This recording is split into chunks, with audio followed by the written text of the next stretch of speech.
Biff, where does 007 invest his savings? Where does 007 invest his savings, Jock? Bonds, stocks and bonds. I actually knew it, but I just thank you for humoring me. I mean, oh my God. Why are low carb diets so controversial? Why are low carb diets so controversial, Jock? They go against the grain. Konnichiwa, Biff. Yeah. Well, how's it going? Things are well. Jock? Things are well here in the great city of Lowell. Hello, everybody. It's Carnival Personnel. Biff, let's get right into it. Last week on the sideshow that I had to fly solo, sadly. Yeah. My buddy Tom was just awesome. He is one of the more fun and fascinating people that I know, that I've always known. Not always known. I met him early 2000s, pitching TV shows, but truly an overall good dude who's doing good things globally. Great. It was a fun sideshow, and we just recorded next week's sideshow, which was a fun sideshow, but it's always a little bittersweet when we're doing a sideshow. Yeah. For somebody that we like the great Charles Grodin, who recently passed away. Yeah, absolutely. Yep. And obviously one of those classic guys, I don't think he was in that. There's a documentary about, weren't you in that movie kind of a thing? But he is one of those guys where people recognize, I've seen him in that movie. I don't remember which one, but he's, so he's that guy. He is definitely the top of the heap of, yep. Oh, right. He was in that. That's him. Yeah. Also, lost this past week is Paul Mooney. Right. He's one of those comics where I it would be disingenuous to do a sideshow for me because I know his body of work, but he's not like, oh my God, I loved him. Everything I've seen him in, but I probably know 10%, 20% of his catalog, as Joe would say, well, because I'm a racist, but yeah. And it's one of those deals where he also did a lot of, I guess, and I know nothing about him, but I've seen that he did a lot of work for Eddie Murphy and Richard Pryor and so on. So it's one of those things where I've seen people post, hey, if you thought Eddie Murphy was funny, or if you thought Richard Pryor was funny, then you're laughing at Paul Mooney jokes, kind of a thing, right? So right, yeah. He worked with the biggest, he stayed in that space, and no idea if by choice or that was just, but yeah. So last week, Charles Grodin passed, Paul Mooney, and we did the sideshow. Things come in 3, so I'm hoping that all the other 75 plus age comedians are putting themselves in bubble wrap, and staying put.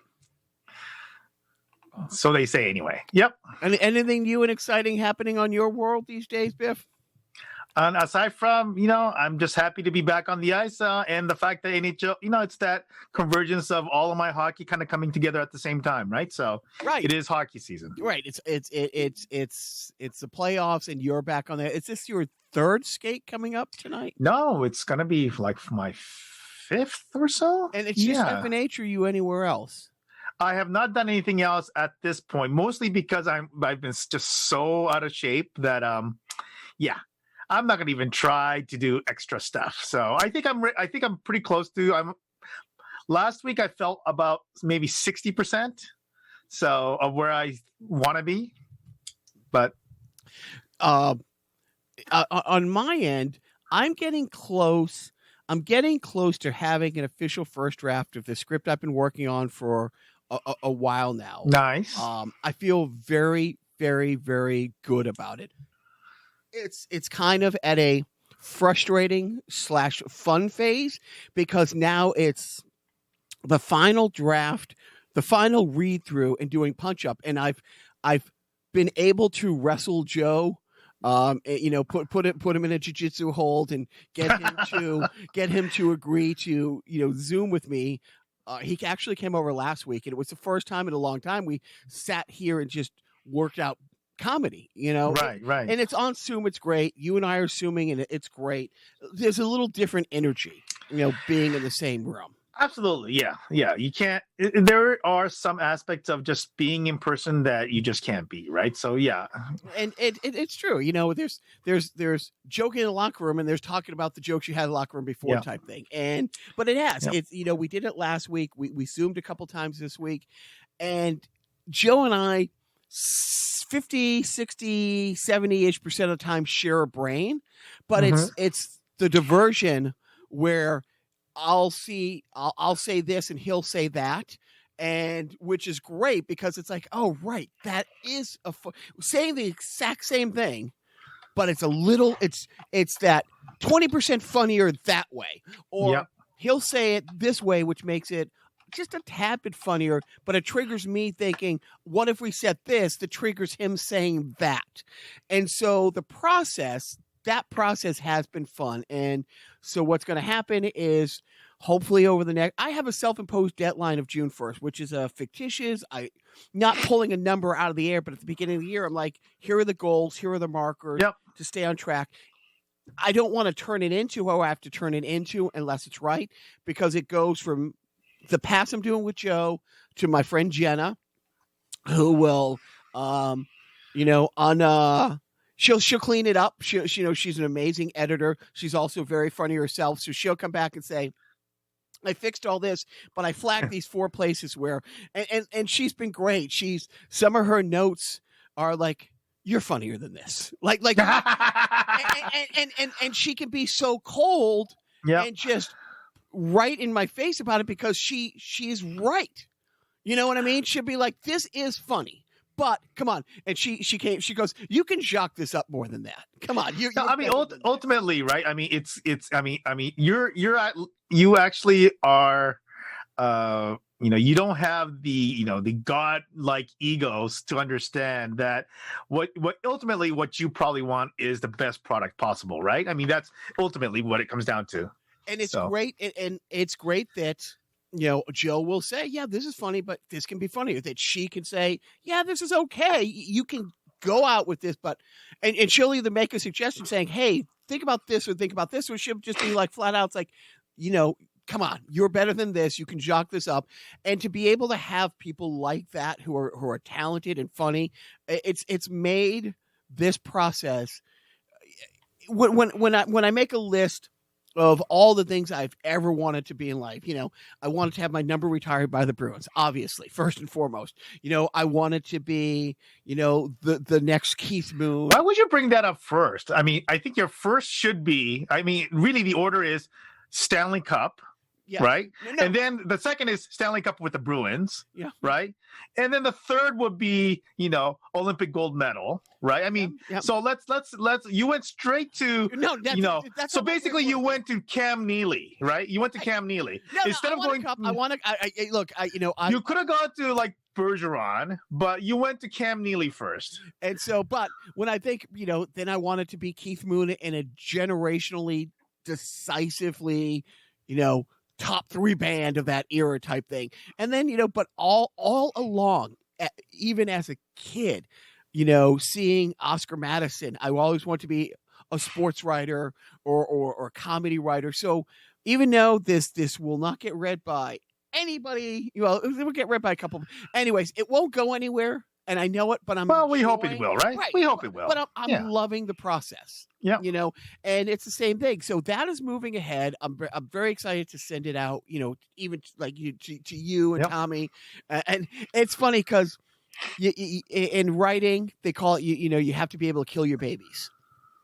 And when I started it, you know, I was writing jokes, you know, for Joe in the script that are for Joe, that are for you and All-Star Tommy, like specifically.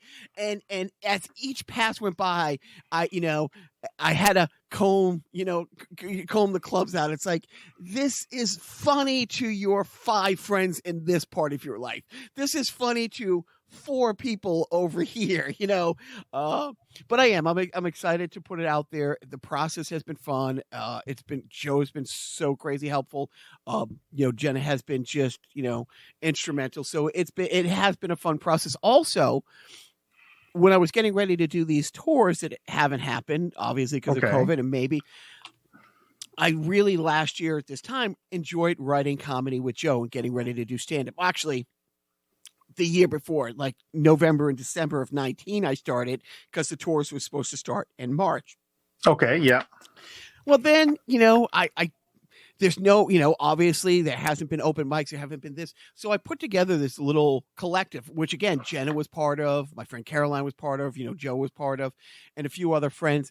And it's been really fun punching up material together to the point where I've actually reached out to a couple, I don't want to say clubs. There's this one place, it's called Mill Number 5 in Lowell. It's an eclectic, like, collection of 20 indoor. It's one building. It's a refurbished building, and I'm not going to say this word right. Ellen, it's one of Ellen's favorite words. There's an apothecary in there. Yeah. There's a soda fountain, store. There's a mom and pop coffee shop. There's a comic-ish, a collective sci-fi bookshop, and they have this 80-seat theater called the Lunar Theater that they show old horror movies every Monday night, or they have Weirdo Wednesday, and they have these different things. And so I actually had a conversation with the guy today. I'm going to be talking to a couple other people locally. One of the guys I've been working with who lives in Worcester or outside of Worcester. Maybe do something in Worcester where I don't want to just put together an open mic. Those are fun. Those are great. I need to get up and see if my jokes are funny. Not just to the people who know, when I'm talking about Ellen's mom, you know what I mean? Yeah. Can I make these jokes funny? And for me, it's, can I talk about my mom, my mom-in-law's, my deceased mom-in-law's boyfriend who spoke no English, who lived with us for 3 years or 2 years. Can I make it funny without it being racist? You know what I mean? And it's been fun working, through that process, but I want to put together a community and a collective where you're not just coming in and doing stand-up. Part of the thing is you kind of don't just sit there, wait to do your 5 minutes and then go, or do your 5 minutes and for politeness have to stay, that you have to punch up other people's stuff, because that for me, and this thing I've been doing once a week online for the last few months, it's great. And again, Jenna is just savagely, and she's done a bunch of stand-up herself, and she is just, really, really, that's okay, but, try this or do this. And, to be able to do that with a group, or to be able to, and again, you already said it, you have to check your ego at the door, Right. You have to be willing to say, right. And look, I'd rather Joe say, that's not as funny as you think it is, than, finding out, look, bombing is great. That's where you really learn bombing. If you win every game, you don't get better because you're not challenging yourself. So, getting out there, nothing, you can practice all you want, but game time and important games is where you really make your medal. Same thing, getting stage time is the key to all this, and, learning how to bomb well, learning to learn from bombing. But this whole process has been fun. So that's, now that things are starting to open up, I'm not looking to run out now, even though Massachusetts numbers are fantastic. And they're lifting everything next week. I'm still not going to go to a Bruins game. Like, if they get to round 2, if they get to round 3, and I have tickets, thrust upon me, I'm probably I am going to say thank you. But, look, if it goes to a game 7 and we're in the finals and we're talking 2 months from now, and maybe the numbers are much better, we'll see, because my 12-year-old is getting, my 13-year-old is getting his first shot on Monday. So, like I said, the state is in a good place, but I'm looking to do stuff the end of summer, beginning of September. Yeah. I think, certainly your kids not being, with people with little kids, I think it's a different. My household, everybody would be vaccinated in about 10 days, and then 2 weeks after that, the vaccine would be in effect. So I think at that point, we would loosen a lot of things up. We've kind of loosened it up as it is, but certainly when all three of us had the vaccine and had the waiting period, I think that'll change things a lot for us. We're so close. Yeah. So in our state, outside. You don't have to wear that. And my little guy's doing baseball, and he's 11, and he had a game on Tuesday, and you had to wear masks in the dugout in the field. On Thursday, it's been lifted, and he isn't sure. And look, if you feel comfortable wearing a mask, wear goddamn masks. If you're vaccinated and you still want to wear a mask, I don't think anybody should not feel okay to wear a mask. And I told him, it's like, dude, if you don't want to wear a mask playing, left field, big move, by the way. They moved him from right field, left field. I'll talk about that in sports. But I said, if on the bench you feel comfortable, put it on, buddy. Yeah. It's fine to put it on. And we're so close. We're so close as a family to getting it all done. Yeah. And as a society, we are getting there in our state and our area. But yeah, I won't be going to a Bruins game, at least the first 2 or 3 rounds. Yeah. So, Biff, and I'll edit this out if we've already talked about it and my concussioned, deceased brain has forgotten about it. But my wife, I don't know what made her ask me a few weeks ago. I think it was maybe the 20th time I've watched Endgame in the last 6 months. And she says, so is Empire Strikes Back still your favorite movie, or is it now Endgame? And she, based on knowing me for nearly 20 years, based on the fact that I just about 3 weeks ago bought a new charger. It's one of those chargers you just put your phone on and it charges. Right. Yep. And it's the Millennium Falcon, and which is really cool. So when you put your phone on it, like, the hyperdrive engines, like, illuminate blue when it's charging. It's cool. And I went to say Empire Strikes Back, but it was one of those things. The amount of brain power I actually stopped and put into thinking about it. And I'm going to have to say, I believe Endgame has surpassed Empire. And maybe I like Empire Strikes Back more. But Biff, I'm in my early 50s. I've loved movies my whole life, more than most. I know, everybody likes movies. It's true. But I really do. Cry at movies. So I think that this must be a comic book thing, right? Because it's not even I don't consider those two movies even in the same universe. There's a scene. The scene where Captain America is holding, Thor's hammer. Yeah. And like I said, the same awesome guy in Hollywood taped, like, the reaction of the movies in both one. When you see, I've never, and I implore you, if anyone hears my voice, hasn't seen it, look up, audience reaction Endgame and just scroll to the very end. It's great throughout the whole movie. It's it's heart-wrenching to watch the audience reaction of Infinity War. You know what I mean? Right. But at an Endgame, when you will never, Game 7, double overtime, you will not hear a home crowd react as excited as this audience did when you think it's Thor calling for his hammer just as Thanos is about to kill him.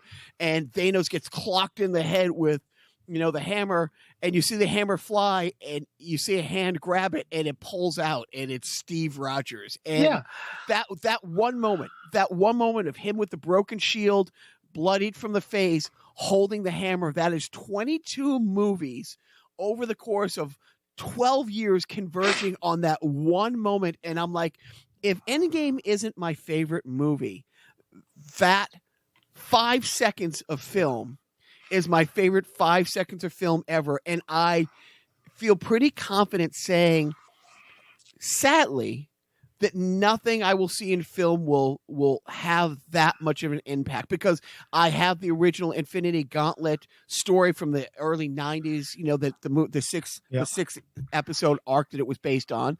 And I loved, and I couldn't wait for the first Iron Man. But like I said, that's 22 movies over, an 11, 12 year period of time that converged on that one particular special moment, that 5 seconds. And whether that's, Darth Vader throwing the Emperor down the chute and saving Luke's life, or whatever movie. And she just randomly asked me that. And I did. I am confident saying if it's a tie, it's put over the top by Endgame because of that one shot of Steve Rogers, Captain America holding, anyway. Yeah, I think I will buy that. Maybe for somebody like you, that scene is the the greatest moment in movie in your that you consider. But I just think that, I mean, I thought Endgame was pretty cool, but I didn't, I never thought it was that great. And part of it is because I enjoy the movie thoroughly, right? But it doesn't really have that lasting impact that Empire did. I mean, the shock of I am your father, right? Yeah, no, I look, for 30 plus years, it wasn't a thought. If somebody asked me my favorite movie, it wasn't a thought. Well, the Millennium Falcon specifically plays such a huge role in my life. Well, I think it just goes back to that the Thor hammer scene, or the Captain America hammer scene. It's like, that's pretty cool. For me, like, I don't have it's not much more beyond that, and it might be because I don't have the comic book background, right? It's like, that's cool. And there's a lot of holes that I don't like about, like, it's like, where the fuck was Captain Marvel, man? It's like, so you come waltzing in on the second one, you could have done something in the first one and then avoided all this garbage, but no, right? So but you can play that game. You know what? If Obi-Wan Kenobi had told Luke, hey, Darth Vader's your dad in the first one, and when he confronts the spirit Obi-Wan, he's like, well, from a certain point of view, and Luke's like, from a certain point of view, you could have saved so much bullshit. Well, I mean, that is its own thing. I mean, there is a very good reason why Obi-Wan wouldn't divulge that, whereas Captain Marvel, I was kind of busy. Well, yes, I mean, there's infinite planets out there that she's on. Whatever, yeah. And one of the great things that Marvel does that has spilled over into the new shows is they'll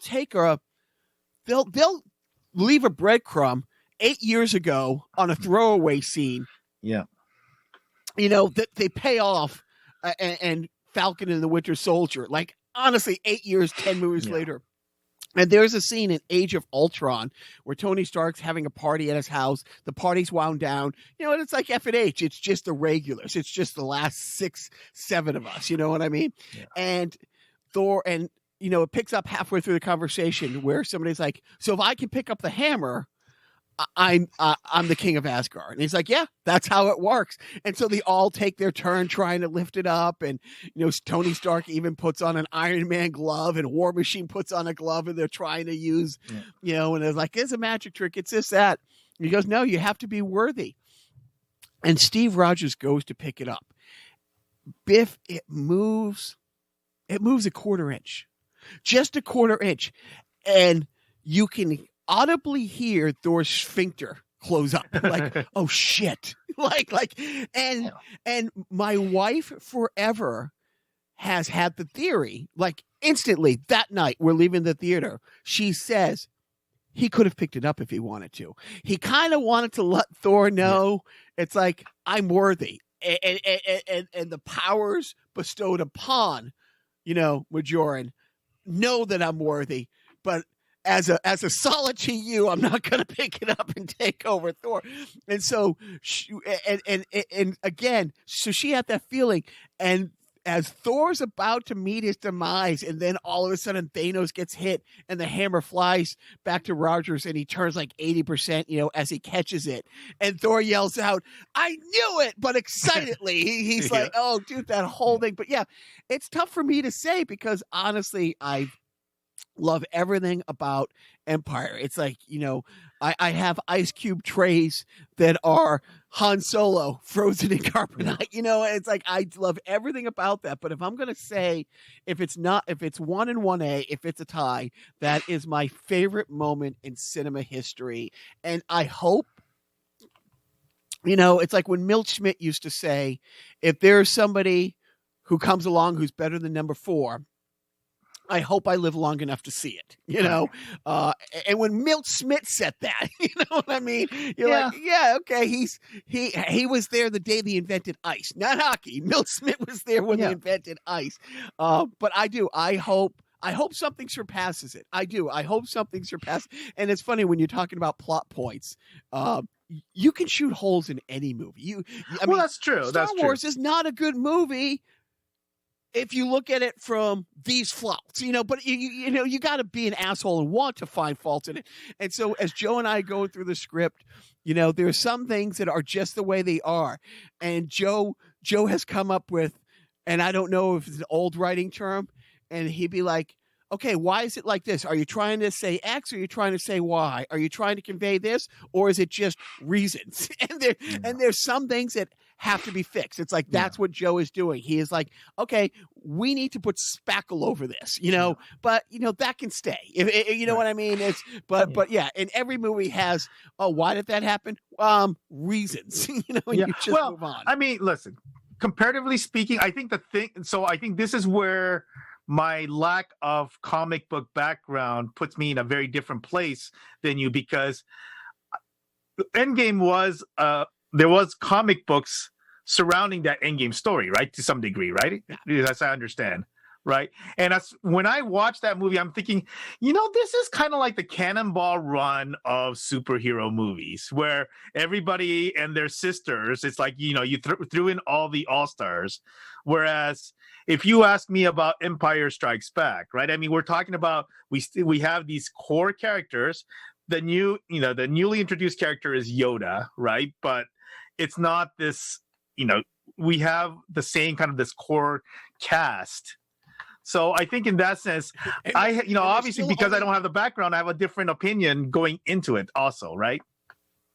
So this past week, I checked off a movie off my list that is on the list of, wait, you never saw that? Movies. Blade Runner. That's, you know, I don't blame you. A lot of, I think I've seen it a couple times. I've seen it exactly twice, but I think it's one of those movies where I don't blame anybody for not wanting to see it or not wanting to sit through it, especially if they didn't pay theater money to see it. I actually saw it once on video and the second time at the theater, because I'm guessing about 30 years ago, because I went with a friend of mine from college.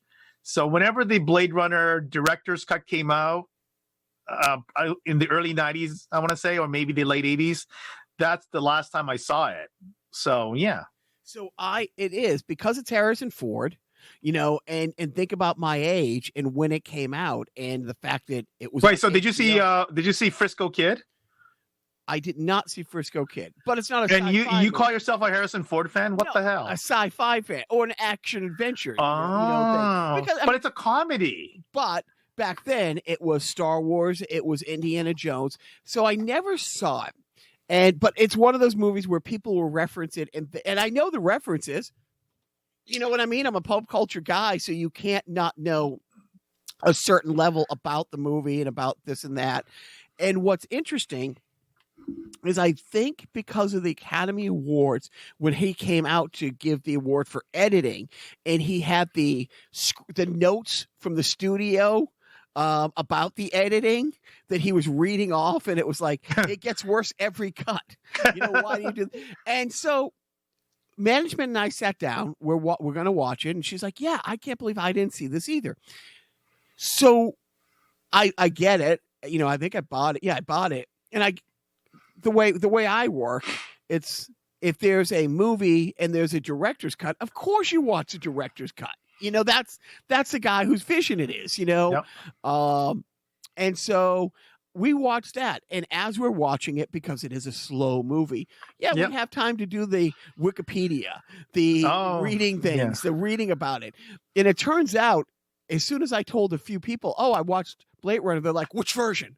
It's like, because I guess there's 7 versions, and everything that I read, Harrison Ford absolutely hated Blade Runner.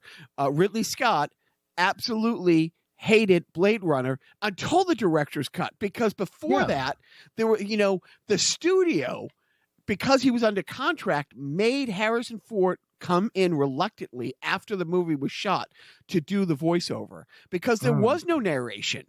And Ridley Scott was left out of the process of the voiceovers. Right. That was Interesting. all I did not know that. Yeah. Yeah, And I so did not know even that. Ridley Scott hated the movie and told the director's version of it. And the way we work things in our household, Biff, if you're going to finally watch the movie after 30 plus years, then yes, you have to watch the 30-year later sequel. And it's funny because Blade Runner came out and it takes place in 2019, I think. Right. Yeah. Something that. And so the sequel comes out and it's Blade Runner 2049. 49, yeah. And I love those movies like, The Hustler and The Color of Money. It's the same character. Yeah. The same story. And I also liked that it was Ryan Gosling playing the lead role of the Blade Runner. I liked it mostly because he's a fantastically great looking man. And if you're going to watch a slow paced movie with extreme close ups for 3 hours, it might as well be Ryan Gosling. I never saw the sequel, but okay. It's good. It's actually good. When we bought it and management is putzing around the kitchen, she's getting ready to come sit down. I yelled to her, I'm like, "Hey, pack a lunch." She's like, "What?" I said, and I pointed to the screen. I'm like, "It's 2 hours and 45 minutes." And she's like, "Holy shit." Because people made such a big deal about, again, Endgame being so long. And that's a movie that's a culmination of, 2 decades of nonstop work putting it together. But it was good. It was slow, I mean, but I'm sorry. It is not slow. It's paced fine. The pacing is fine, but there's not a lot of action. Yeah, it's a non-traditional sci-fi, right? Because of the beautiful futuresque, scenes that you kind of see in the previews, you expect this to be your typical action-packed movie, and it's not that, right? And I don't know if it's so. In the first Blade Runner, 40 years later, Harrison Ford is. Yes, of course I was an android. And Ridley Scott is, no, he's not. You know what I mean? It's like 40 years later, you could still have that debate. So here in this movie, I don't remember it. Maybe they talked about it and I missed it. But Vegas is a desert wasteland. And I mean it. And I don't know if it's global warming. I don't know if it's an apocalyptic future. I don't know what. Also, so what's really interesting in Blade Runner, it's at one point there is a full and look, maybe something that I don't, being Japanese, but at one point, Los Angeles in 2019, according to Blade Runner in 1980, whatever, is 90% Japanese. It was kind of the start of the takeover, right? Because and it's like, and it's funny because there's 5 or 6 very prominent advertisers in the movie, like product placement. It's Coca-Cola, it's Pan Am, it's Atari. Like those are the ones I'm thinking of. There's a couple other like real prominent ones. So here it is in 2049. They stuck with it, like they didn't diverge. And that universe, Atari is still a major, huge company. Pan Am is still a major, huge company. Why not? Right? Why not? Why not? But yeah, it's at one point, like the wife and I, and I think that's what started us, falling, going into the woods on reading shit as we're watching the movie. It's like this. I thought this took place in Los Angeles, but it's Tokyo for all. Well, yeah. Well, I think it's the whole idea. It's people talk about China these days the way they used to talk about Japan, right? In terms of there's this, whatever you want to call it, that these people are going to take over the world and they're going to take over your country. That mentality was kind of there, right, with Japan back then. because of whatever, because of Sony and because of all the Japanese cars and everything else, right? Now that has subsided, and now we're worried about, the Chinese, and everybody wants to learn, so I think it's the extension of that mentality, right? Where, hey, they're going to kind of take over the world, right? So it made a lot of sense back then. There's a great line in the movie Looper. He has 3 names. Gordon. Oh gosh, I see him in 1,000 things. He was in the Batman, like the last Batman movie. He was on Third Rock from the Sun. He was just in Chicago 7. 3 names. Anyways. Gordon Levitt. Yes, so, yeah. Gordon, I can't remember. I'm missing a name, but it's Gordon Levitt. It's 2 of them. And so in Looper, there's a little bit of time travel, and in the future, the way the mob gets rid of bodies is transporting them back into time. And there's a guy who shoots you. You transport back into time. The guy shoots you as soon as you materialize, and he gets rid of your body like 30 years ago. And he ends up working with the guy in the future, the boss, and he's studying French.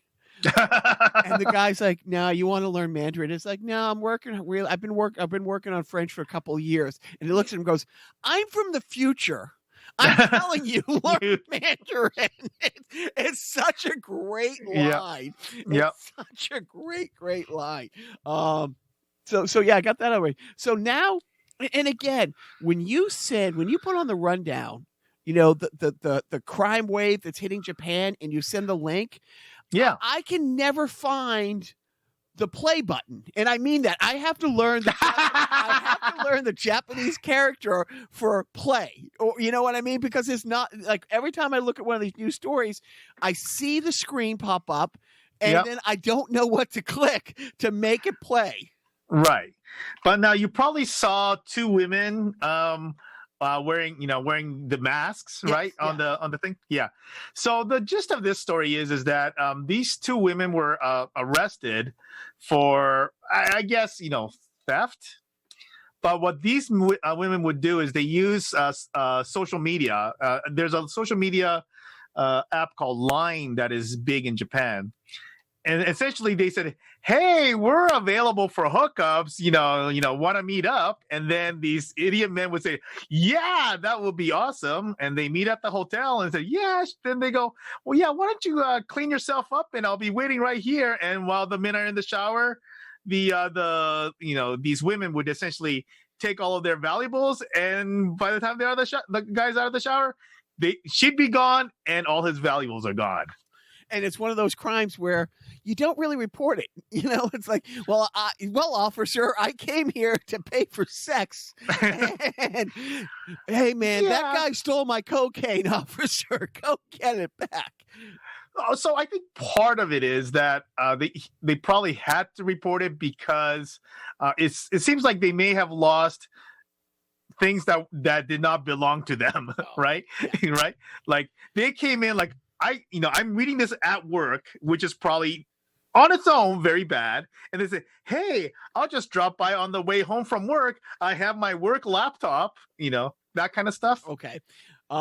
So the last episode of our show, you had a story about the dude pulling the scam of having 35 girlfriends to have a flow of birthday. Well, you actually found that. You actually found that one. Okay. Yeah. So last week, I'm driving and I'm listening to the show Wait, Don't Tell Me on NPR. Yeah, well, I haven't listened to that in a while. I should. Yeah. And they have a game where they have a person, one of the contestants has to listen to 3 stories. Right, yeah. Which is the real news story. Right, yeah. Guess what the real news story was? And it's the same one. And of course, the I think it was Alonzo Bowden who's telling the story, and so he's not embellishing it, but he's playing it up, and it's very funny. Yep. And they're trying to, they try to make the legit crazy news story even more crazy, so that the made up news stories sound at least as plausible. But as I just start laughing. I'm like, oh, I know this. I definitively know this one. Yeah, that's happened to me a few times. I'm thinking, I'm kind of embarrassed that I know the answer because I know the answer, but right. yeah. So I'm looking at the rundown, and I see video quiz to post on Twitter. Fine. Yeah, let me do this. We're gonna do a new thing. So, can you see my screen right now? I can. All right. So, and I'm gonna kind of bring the. Okay. So you see these 4 women. I'll take your word that it's 4 different women, Biff. I want you to guess. 1, 2, 3, 4 from the top left. Okay. Which one of these women is a porn star? Which one is it? I want to say all of them. The one on the top left, I'm guessing because of the way she's standing, that would be the obvious choice.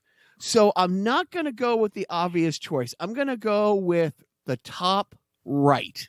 Top right. So this is where. Oh, so I'm going to show you what this person's occupation is. Okay. And that is the person. So she's actually a TV announcer. Okay. And so she's one of the popular announcers. She's actually started out in the news, but I think actually she may have started out in weather, but she's kind of expanded to doing just regular shows. So not that one.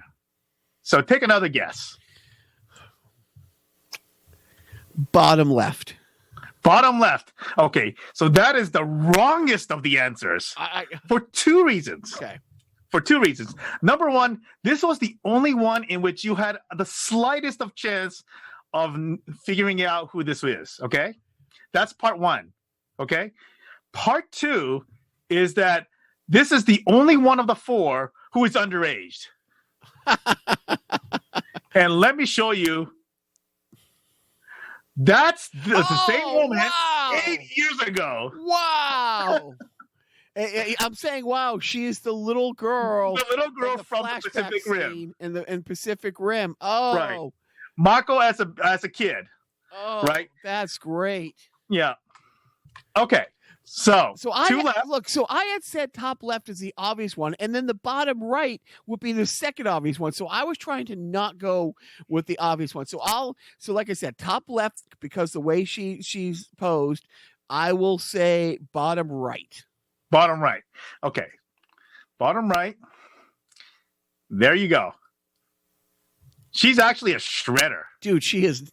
And again, we will post this because, nothing's better than me watching YouTube clips on your computer on a podcast. But yeah, she is. What band is she in? She in Baby Metal? She's in a band called, there's a band. It's an instrumental band called D Drive.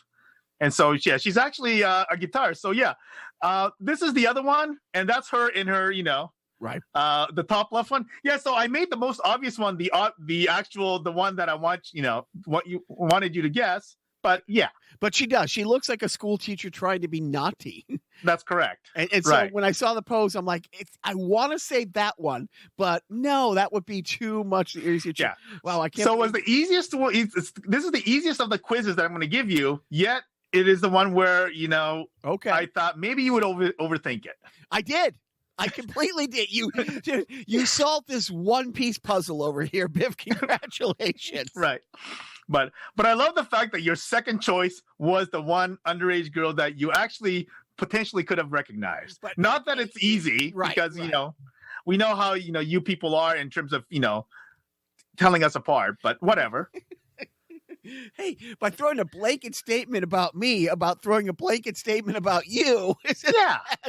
No, but that's fantastic. Yeah. So how is COVID in LA right now? COVID is very good from the standpoint of, I think there's 2 things. Number one is the number of cases have gone down and the positivity rate has gone down.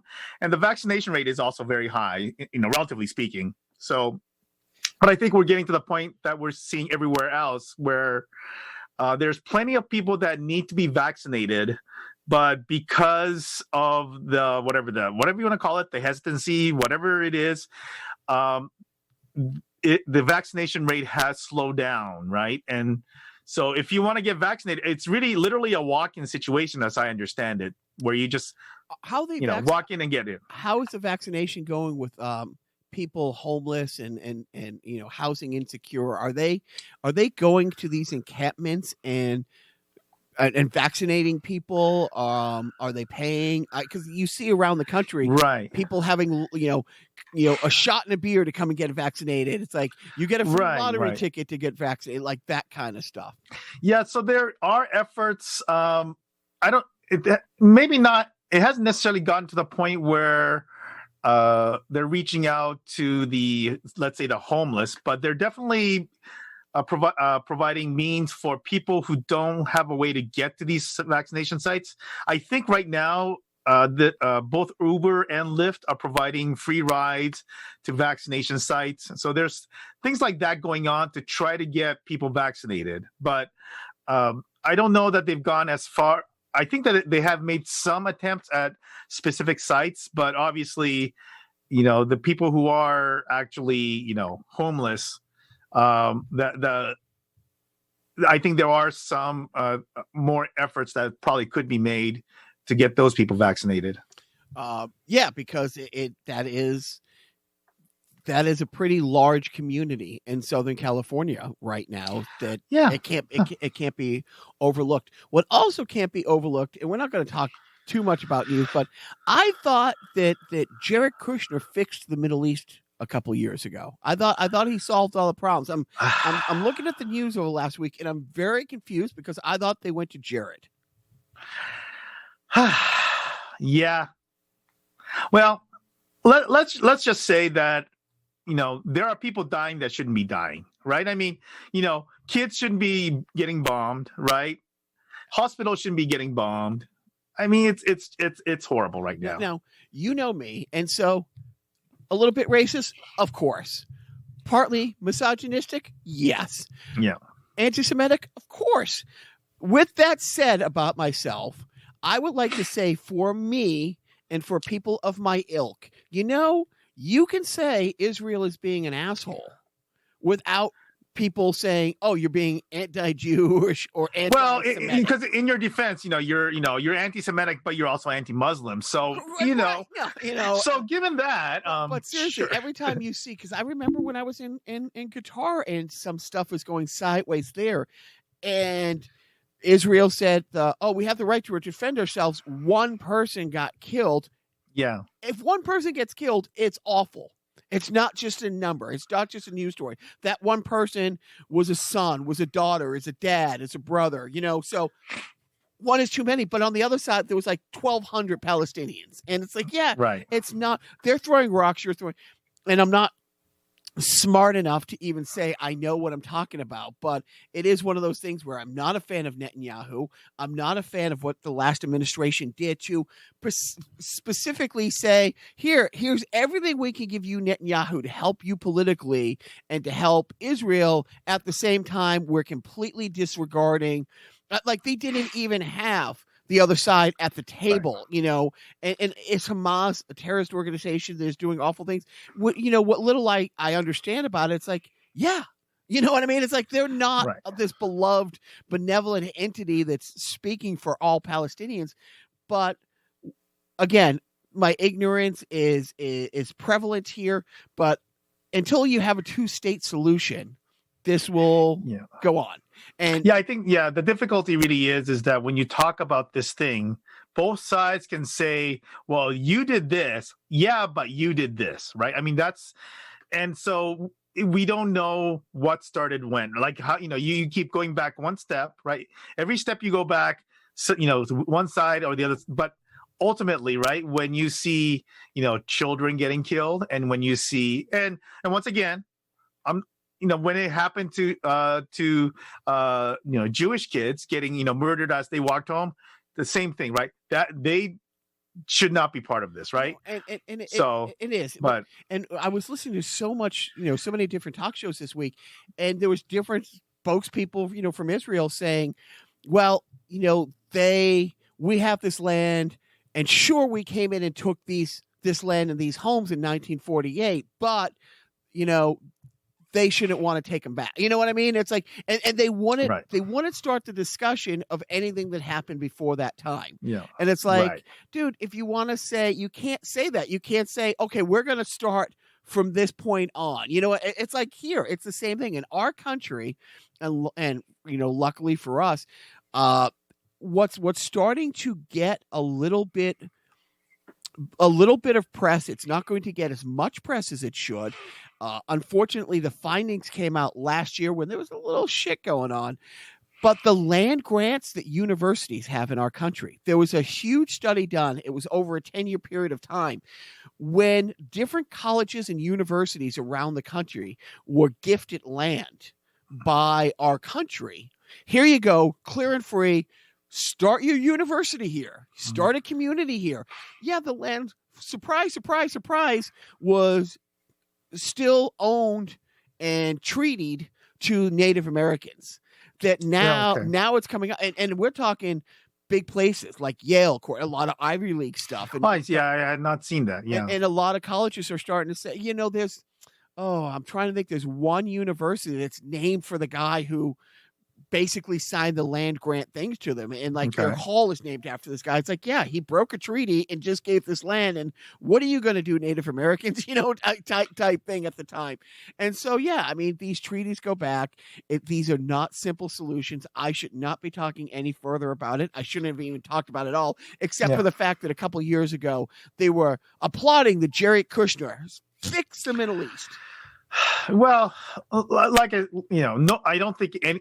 Obviously, people can say what he did as being, whichever side you're on. They give it the spin that they gave, right? But in the end, this is not something that can be solved by a third party just kind of going over there and this is something that is, it's a bigger obviously issue, but the two sides really have to sit down and obviously I'm guessing that there has to be give on both sides, but yeah, it's just so hard. So right? Speaking about the not give on two sides, what do you think, Biff, of the field trip that took place at the Senate on January 6th?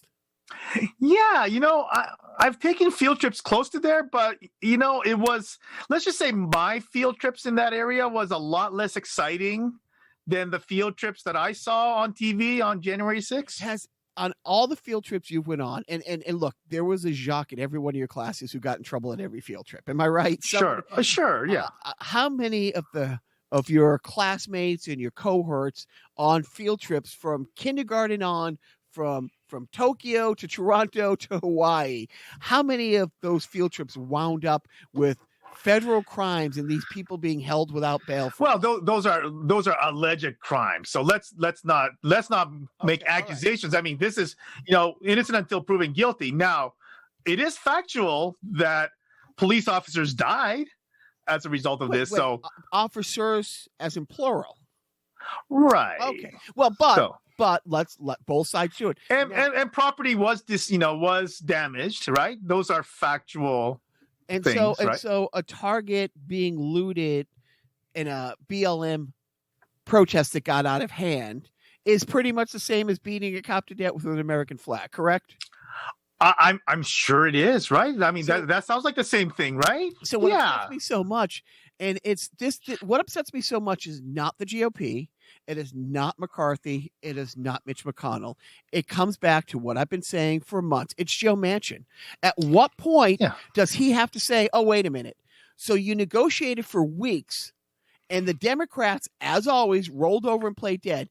Here's the top 10 things that Republicans want in this January 6th commission. And you're giving them 7, 6, 7, 8 of their wishes. There have to be equal number of people. We have to have equal subpoena power. All this bullshit. So they finally come to an agreement. And then after negotiating, and now like the GOP is saying, oh, they negotiated in bad faith. Dude, they gave you everything you asked for to make this happen. And now you're pulling out. At what point does Joe Manchin say, yeah, fuck these guys? Like if we, well, he doesn't, right? He doesn't because, he is a Democrat in a relatively red state, right? So we get all of that. But at what point do you have to say, look, I'm going to lose my next election anyways because of these gerrymandering and because of these new voting restrictions. So I might as well get DC statehood. I might as well get the January 6th commission. I might as well, and again, I'm not getting to the whole hypocrisy of Benghazi, 29 investigations stretching over 2 years, all of this stuff. And yet you had an actual, and the scary thing is the Republican who went on, I don't know if it was a Zoom meeting or where he was, giving this statement, but saying it, if you see the January 6th footage, it looks like people on a regular field trip. And then you cut to this guy being part of the team that was barricading the door. Right. This is the guy. There's a photo of, you hear a bang, and maybe it's when the woman got shot, and the look of, holy fuck, we're going to die, look on this guy's face. And here it is 4 months later, he's saying, it was a field trip. It's like, fuck, McConnell's going to be McConnell. McCarthy's going to be McCarthy. But unless the Democrats say, we can't reach across to QAnon, you can't reach across to crazy. Biff, you will not get anything done with these people, period, the end. You will not get voting rights done. You will not get a January 6th panel. You will not get, you will not get this infrastructure package passed. And then in about 6 months when the commercials start, and in about a year when the election really ramp up, they're going to be saying, he didn't do anything. See, he didn't get anything done. He didn't get anything done. He wouldn't work with us. You put checks in people's pockets, and everybody's happy. COVID is in a much better place than it was now than 6 months ago. Anyways, I'm done with that. Unless you have to, you got any tips on ending the world problems? Well, Besides me shutting up. How's Mars doing? how's our Mars exploration doing? Hey, this isn't on the rundown. Would you go? No. You want to go? If No. What does it take? A year there, a year back? Is it 2 years? No, there? I think it's longer than it. It takes several years, right? So because the Mars rover, right? And those things will go faster than I think many of the vehicles that we could ever put together to go there. So yeah, it's a several year thing, and so if I go there, I ain't coming back, kind of a thing. It's like no, I don't care to go. Okay, all right. Question: would your wife like you to go? I think that my wife could get rid of me without me having to go so far, right? I mean, I think that Japan is probably far enough for her. So, so you know what? I haven't really thought. I have to go back and curate some Weekend Joes. I'm actually going to see if I can talk Joe into making some new stuff. Some new stuff. It's funny. He sent me a clip of Sarah Silverman on her show the other day. She went to a porn site and was just reading the categories to the tune of "We Didn't Start the Fire." Oh, and it was fantastic. right. Got it. Yeah. And that's funny. Joe sent it to me, and I said to Joe, "Dude, this is a clear ripoff of Self-Indulgent Theater." Apparently, this is true. Sarah Silverman heard your stuff. What I'm going to play now, it's probably one of my favorite things ever. In my short podcasting time, is I got to Joe's house one day. He didn't tell me he was going to do this, but he decided he was going to take the theme song from WKRP in Cincinnati and rework the words for us. So here it is this week's Self-Indulgent Theater of Joe and his rendition of WKRP. Carnival Personnel was recorded in a dank, moldy basement.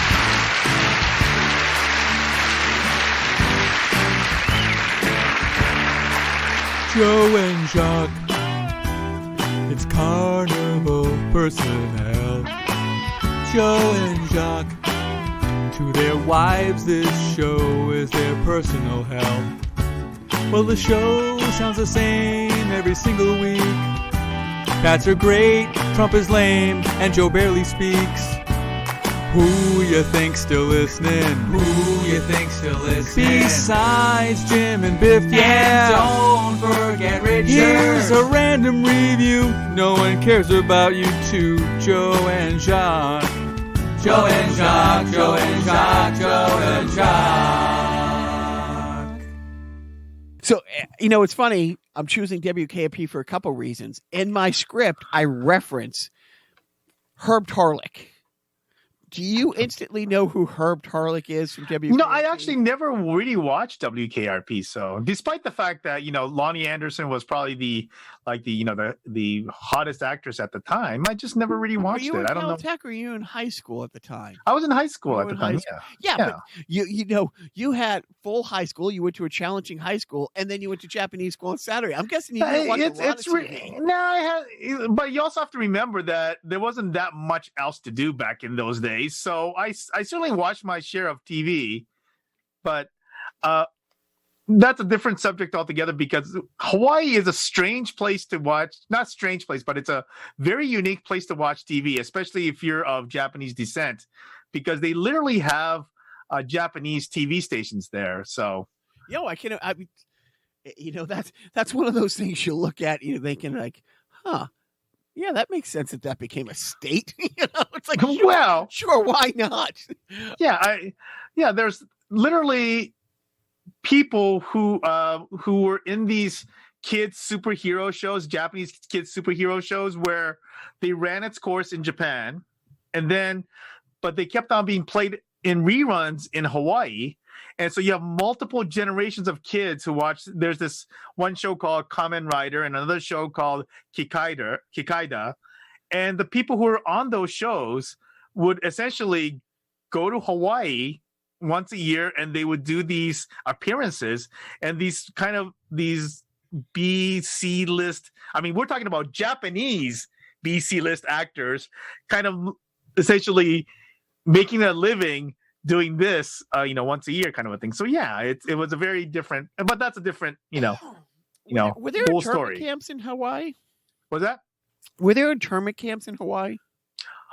Oh, that's a good question. Not that I actually know of, but because it wasn't a state, it was a territory back then, right? So maybe was a little, even though Pearl Harbor, of course, was there, but I don't, there might have been. I should know this, but I do not know. So before we start talking about sports, I'm going to, as Biff knows, as Joe knows, I'm kind of a recovering addict in the sense of sports radio. And it's okay, funny good for you. Because when somebody goes through recovery, it's funny because they're like, oh my God, I can't believe I spent all those years drunk. I can't believe I spent all those years. Mm-hmm. But at the same time, there's a part of you that's like, yeah, there were some fun times in there. You know what I mean? And over the last few years, I truly have pulled way back from it. And the other day, and every now and then, I'll be driving in the car and the kid has the headphones on, so I can't be streaming my phone. He wants my phone. And so I'll go to the news station, I'll go to the NPR station, and I'll toggle the two sports stations. And almost every time, it's sure the Red Sox won by 12 runs last night, but you know what I mean? Sure the Patriots won another championships, but and it's like they just find the cloud inside every silver lining. And the other night, the Bruins won, and by the time this post, there will be two more games played. But after game 3, double overtime win, I'm going to bed and I want to listen to it, and the guy who comes on after the official broadcast ends instantly found ways to, well, this is the third goalie that the Capitals used in the last 3 games. And if you need, 48 shots to get, a goal past the third string. And I'm like, nope, click, done. And it's funny because Joe's already frustrated about me talking about how I can't believe I used to listen to so much. But honestly, it's one of those things. I feel like I'm the recovering addict who kind of misses some of the good old days and some of the good parts of being on heroin, but at the same time I'm like, oh my God, literally, the issue that I fundamentally have is that sports radio is driven by outrage, right? I mean, outrage is the name of the game in sports radio, right? And I think that outrage is often artificially created, as you just noted, right? And I don't blame necessarily your local sports radio or even the Boston market or LA market or New York market or anything. It's just that this is what the industry has become. And I don't even know who started it. But it's funny because other radio stations are like, oh my God, if you're in New York, it's like, oh, I don't know. I shouldn't speak about that. But when I was in LA and I would listen to national shows before you could stream the local ones, the outrage was usually directed at other teams in other cities and the bad guys wearing the other uniforms. Here, they focus on, sure, we're the cities of champions. Sure, it's unthinkable to think any of the 4 sports teams would go more than 2 seasons without going deep into the playoffs. But let me tell you how. Well, the narrative is going to be the narrative for whatever works in your market. I think that Boston market can do that because you had that stretch of just winning championships all the time, right? And so then suddenly you guys can say, hey, what is wrong with this team? We are the city of champions. They should be doing better, right? And that just happens. It's not because Boston is any better or worse. It's just that's the narrative that works to create the outrage because it's the outrage that fuels that whole thing. One of the things that's funny, you already mentioned Cam Neely on this podcast. So the Bruins are playing Washington, who are a heavier team, and they're more physical. And over the last few years, the Bruins have been out-physicaled. They were out-physicaled by St. Louis. St. Louis was not a team that should have taken it 7 games, let alone win 7 games. But they beat the crap out of the Bruins. And you hear the sports radio people here say, when Cam Neely was playing, his teams wouldn't have been pushed around like that. Cam Neely never won a cup. You know what I mean? It's like or the same thing. Yeah. It's like, the Red Sox, it's like, when they had so-and-so and so-and-so, if you hit one of their batters, like Roger Clemens was going to throw it at your head the next inning, and they don't have anybody who's willing to do that. It's like, hey, asshole, Roger Clemens never won a World Series here. Yeah. Well, it's there that the good old days narrative is used by just about every sport market, right? I mean, there's and especially because sports radio is such a space that's occupied by old geezers that. And they all say, well, and there are some, I agree with some aspects of what they're saying, but at the same time, it's a different, era for a variety of reasons. Yeah, and, it was definitely more fun when the defensive lineman was destroying quarterbacks. But guess what? I don't want to see that at the cost of the, what these people are paying, after they retire with all of their concussions and lost memories and, these Alzheimer dementia symptoms. I don't want that out of these guys, right? And also, it's fun to see great quarterback A playing against great quarterback B, and can they out. So speaking about fake outrage, again, I listen to very little sports, but sometimes stories bleed over from sports into mainstream. And I looked this up because I heard it from a couple different places this week. Yep. I guess last week there was some outrage that in a blowout game, the Chicago White Sox, and I don't even remember who they're playing, brought in a positional player to pitch. Yeah. The last couple innings.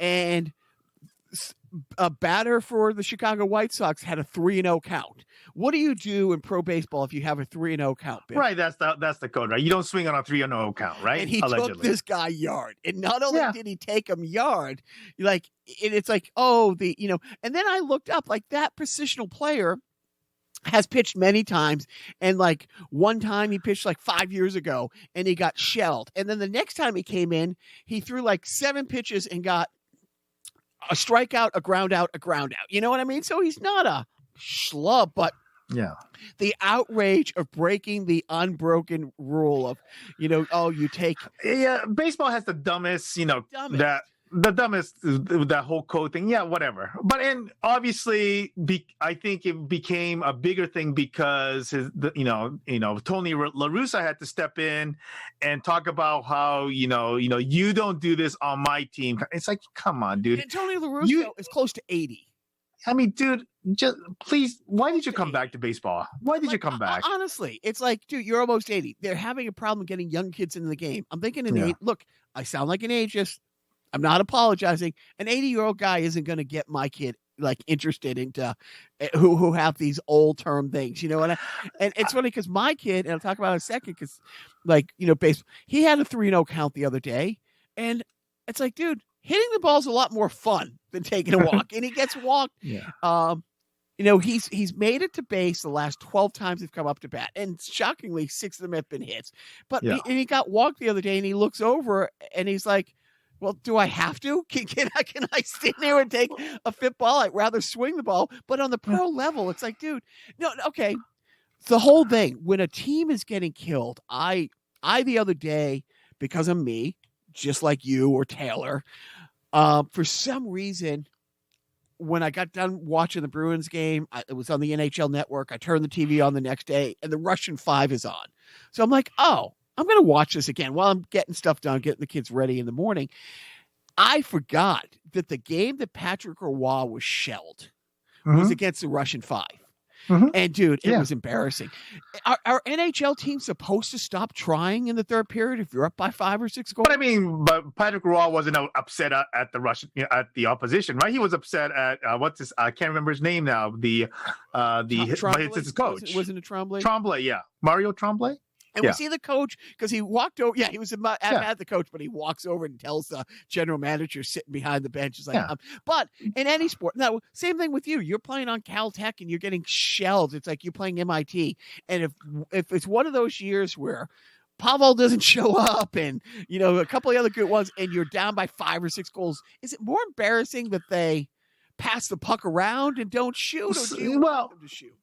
I think what I want to say is that when you're talking about like these high level, like pro sports, I don't think that, you know, these things necessarily apply. Now, with hockey, if you piss off the other team, then things can get ugly. So maybe what you want to do is not create something that will tick off the other team to a point where they start going, you know, Tom Wilson on you, right? That's true.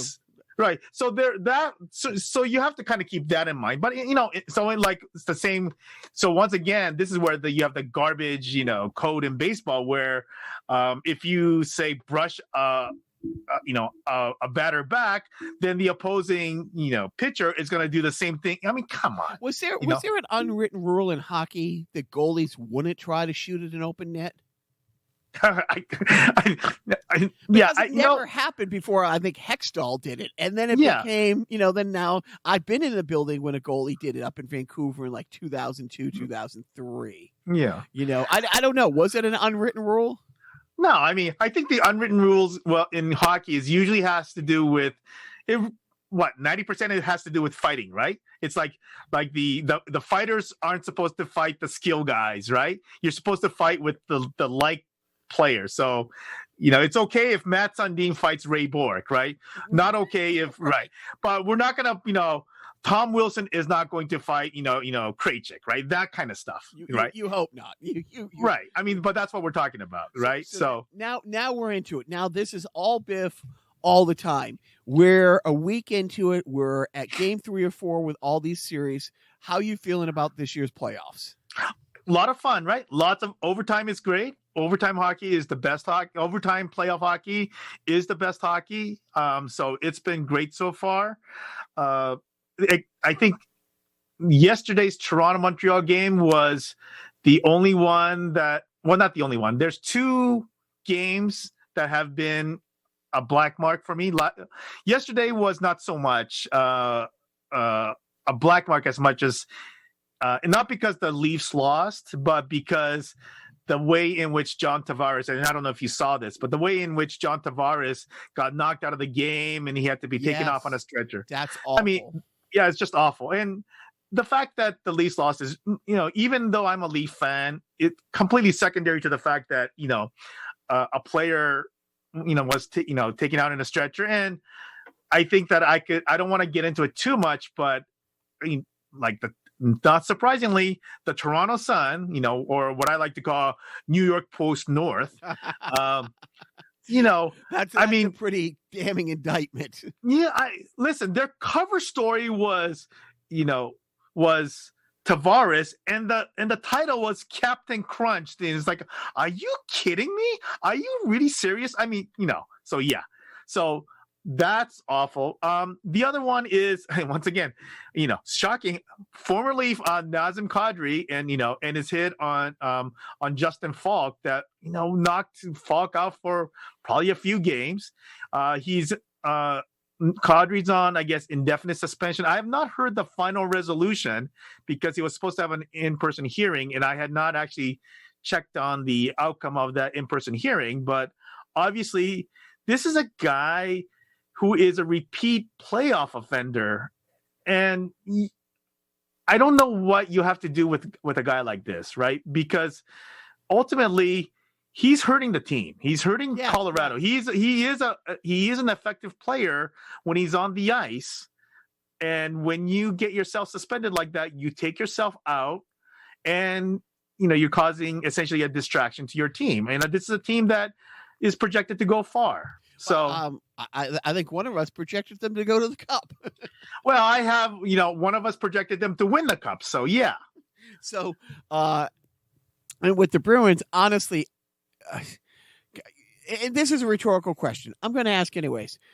Your beloved Leafs, you rather them lose an amazing game where they just played awesome but lost in overtime, or lose by 4 goals and just nothing was working right? I don't know that it matters too much at this point, and only because.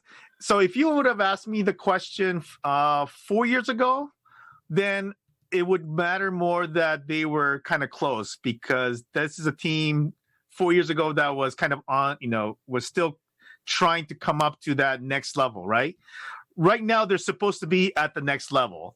So, if they lose, if it's close, whatever. They're not supposed to be close. And if it's really bad, yeah, I think it's at a point where it's really about the results now. That's, for me, it's like, honestly, if my Bruins are going to lose, I'd rather them lose in regulation by 4 goals, because I'm watching the game 3 as we're recording this. They're playing game 4 now. And I'm watching game 3, and it is one of those situations where in the first overtime, they outshot the Capitals 17-5. Yeah. It doesn't matter. It's like, as how many times, what is the percentage of the team that, doesn't score, but outshoots somebody like, a 10-to-1 ratio? Right. And it's that whole thing of, don't let them hang around, right? Right. And I will never forget. Well, I will forget the specifics, but it's true. There was a Beanpot game, and it was a final, and it was an overtime. And the guy on Boston College had such an Irish name. Honestly, it was Sean Patrick O'Hallahan, Okay. And overtime or double overtime, he wins it. Almost cranks a shot off the crossbar. And it ricochets almost to neutral zone. And a guy on the other team, I think it's the breakaway the other direction or something. The other direction. Yeah. It's like, you cannot come close. I mean, if the shot is a centimeter lower to the right, this guy can't buy his own beer in Boston for the rest of his life. You know what I mean? Right. And Southie, they dedicate a street to him. A Boston kid with the most Irish name, Beanpot winner.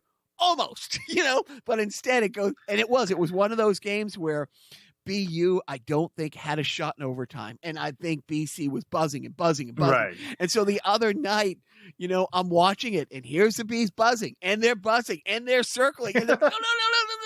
Oh, no. And the wife comes in the room, and she's like, oh, I thought you were watching. Oh, you are watching the game, but I'm watching it on mute. Because look, I know what's going on. I don't need the broadcasters adding to my anxiety. Right. And I don't need them reminding me. It's like, you can't let them hang around. You got to bury one of these things. You know who's on the other side. Ovechkin's out there. Oshie's out there. Chara's just waiting to unleash one. So obviously you have a very different, outlook on this, because you have, and it's kind of funny. Even though I would love for the Leafs to win, ever since 2012, I've been such a relaxed sports viewer, because I witnessed, Kings are kind of like my second team, but still, I witnessed a team that I love win the Stanley Cup, and so everything at this point, I'm considering gravy. But No, from agree. Like the heartache of look, I will never get over the 2007 Super Bowl. That will haunt me forever. I'm so upset about the Stanley Cup 2 years ago, Game 7 at home. But I saw a cup in my adulthood, and arguably a cup we shouldn't have won. Why? Oh, come on. That Vancouver team was just so fucking good. But I mean, look, I'm glad, we don't win that cup. There's, like with most sports, if you let's just put it to you. Let's just put it this way. Okay. That Boston team in 1971 was so good. So good. And what was the difference? Yeah. Ken Dryden. Goaltending. And what happened in, same thing with the Canucks and the Bruins. I mean, say what you will about the guy. But yeah. That 3 or 4 year stretch, Tim Thomas was crazy good. Look, and because of what Tim Thomas did, because he won 4 Game 7s. Yeah. 4 Game 7s in that series. I'm sorry. I think 3. Yeah, second round was 6 games, I believe. But he won, and the first round was a double overtime win. Yeah. And again, when you're looking across and you see the Sedin brothers, I think they were 1-4, 2-5 in scoring. Those two brothers that year. Yeah. And again, they have home ice, all these things. Tim Thomas stole games. And that's and that's the tough thing about Rask. Rask is a great goalie. Rask does not lose you many games. Like you can count in the 9 years he's been the starting goalie here, the 8 years he's been the starting goalie, you can count a handful of times where he was just off. But because of what Thomas did and the way he did it, his legend is just. But you're right. Since June 11th, 2012. I'm a much more relaxed sports person myself because I was with you, hugging strengers that we will never see again. Right, watching that cup. That's right. That was. But I'll say this. I think. I'm not too. So I picked the Bruins to beat the Capitals in round 1, mostly because you look at the names on the Capitals and they look great, but if you really look at what they've done, and just combine with the fact that the Bruins have been so much better with Taylor Hall. Oh, I'm really surprised that it's been this close. Look, first of all, well, again, I already mentioned it. They in their first 3 games had 3 different goalies. Like, you know what I mean? They've used, and none of them really that good. But no, I mean, if it takes 48 shots to get 3 goals, against your third string guy, I'd say they've been holding up pretty damn well. Yeah. The stressful thing for me, and for every Bruins fan, when you talk about look at the game on paper, these two teams going into tonight's game, the last 12 playoff games have been decided by 1 goal. Yeah. Right. And the 3 games so far, nobody's had more than a 1 goal, lead. Yeah. And of those 12 playoff games, 8 of them decided in overtime. It's killing me, Biff. Just killing me. Sure. So for the people who care about the games, I mean, for people like me, it's this is great stuff. Great stuff. For the people who care about the games, I'm sure it's nuts, right? But yeah. So I got some video game stuff. If you don't, you got any video game talk here, or is it all me? Yeah. Okay. I have no time for video games now. Well, I generally don't, but I told the wife and my son has been more excited because he knows how much I love Resident Evil, and the new Resident Evil game dropped like 3 weeks ago, and it's been killing him that it's been sitting there, and I haven't to last week, but I did. I told my wife going into last week, and I'm moving stuff aside. I've been doing a lot of baseball because the other little guy plays baseball. Right. Each game is a 4-hour commitment, a 4 to 5 hour commitment, and it's 3 times a week. I'm like, I'm gonna go downstairs and play with G-Man. He's so excited about this, and it is. It's so far since I've gotten back into video games, maybe 12 years ago, 10 years ago, 12 years ago. Resident Evil has not put out a dud. Like they've put out some games that are great and some games that are really great. And this is a really great game. And I've had fun playing with the kid. It's not a 2-player game, but he wants, and it's like one of those things. He does these things called speed runs. Like it's if you speed run it, you can beat the game in 3 hours. So you have to, when I'm talking, you have to memorize a map that has 5 different castles and 3 different underground ways to go that all look the same, but there's this tiny little signal that tells you to turn left here, not right.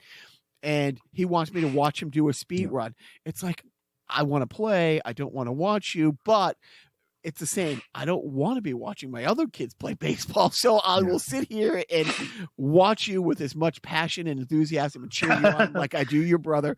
But I have. It's been a week. And so I gotta say, Resident Evil. I actually had a discussion with a child this week about Resident Evil. In that, and I don't know when you started playing Resident Evil, but I actually started in the original Resident Evil. I think I want to say on the PS. Is it the PlayStation or PlayStation 2? One of the, like whatever it was that it was on. And so I got the first 2 when it originally came out, and it was revolutionary at the time, right? So there's some games that we know are like there are these markers, like Doom is a marker, and similarly Resident Evil was a marker, and it was really the first one that combined the whole, the shooting part with the graphics, but also this whole quest thing where you had to. There are these prerequisites that you have to fulfill in a certain way to get to. There's lots of storytelling. Right.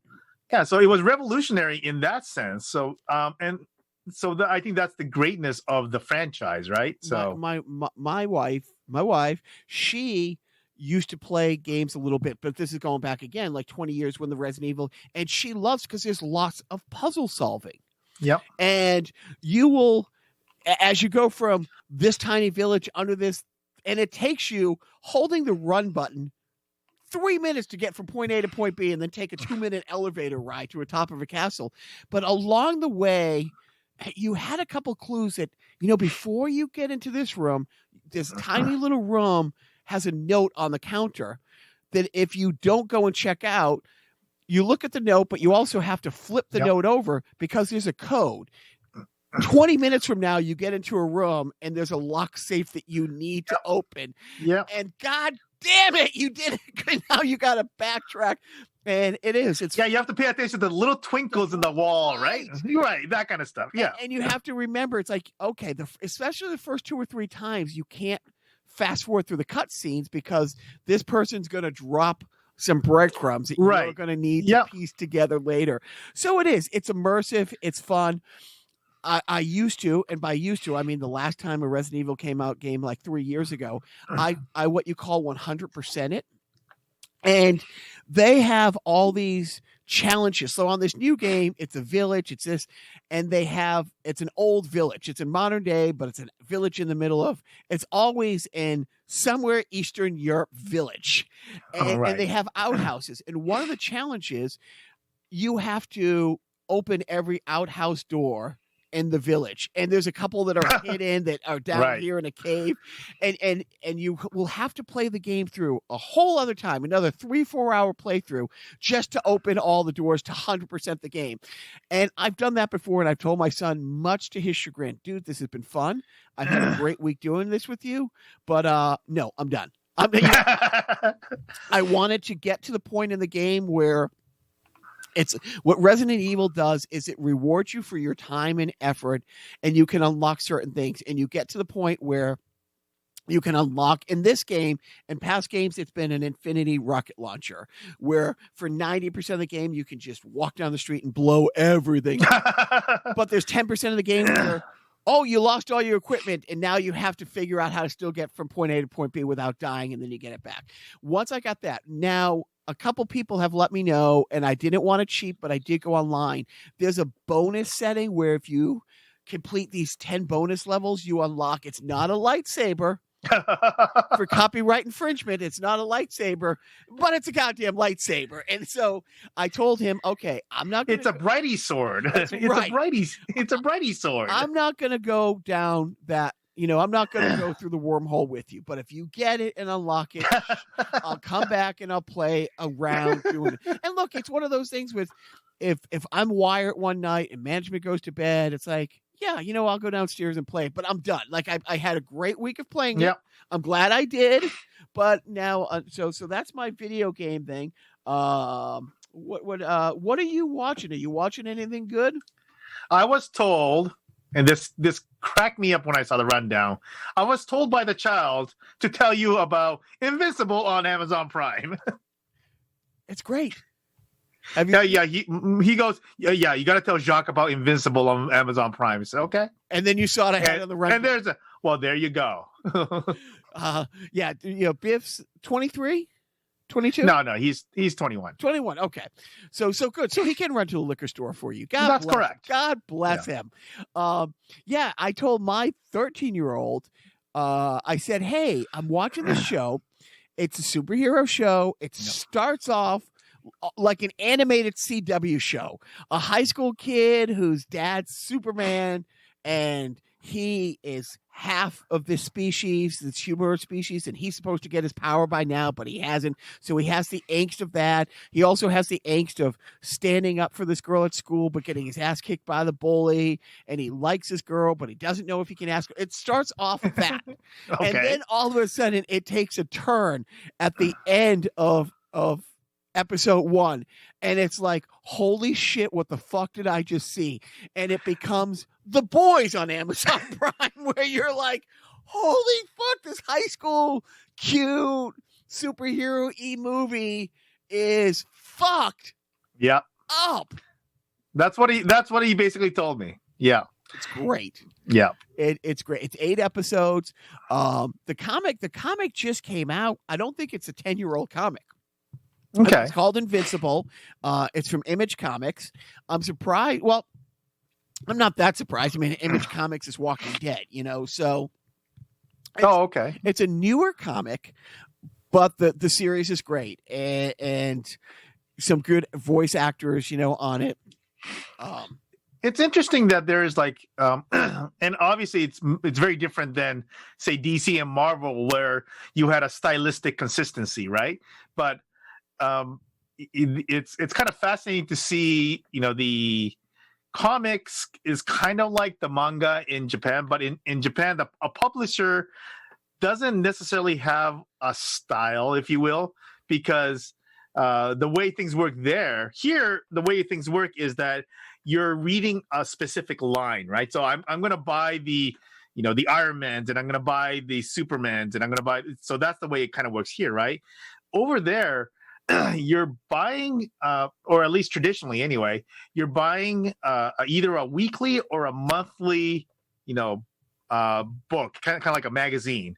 And within there's like 10 to 12 different, things. And so it's all over the place, right? And some of the 10 to 12 are like, there's going to be a few that's going to be like one page kind of, Dilbert kind of a, thing where it's just a short thing. And then you're going to have the stuff you see in this country, right? Like the Dragon Ball Z appeared as one item in a compilation with 10 other things, and you have to wait for the next episode to see the continuation. So no, and that's kind of how it used to be here with comics. Like Batman started inside Detective Comics, so Batman's first appearance in a comic book is in Detective Comics 28.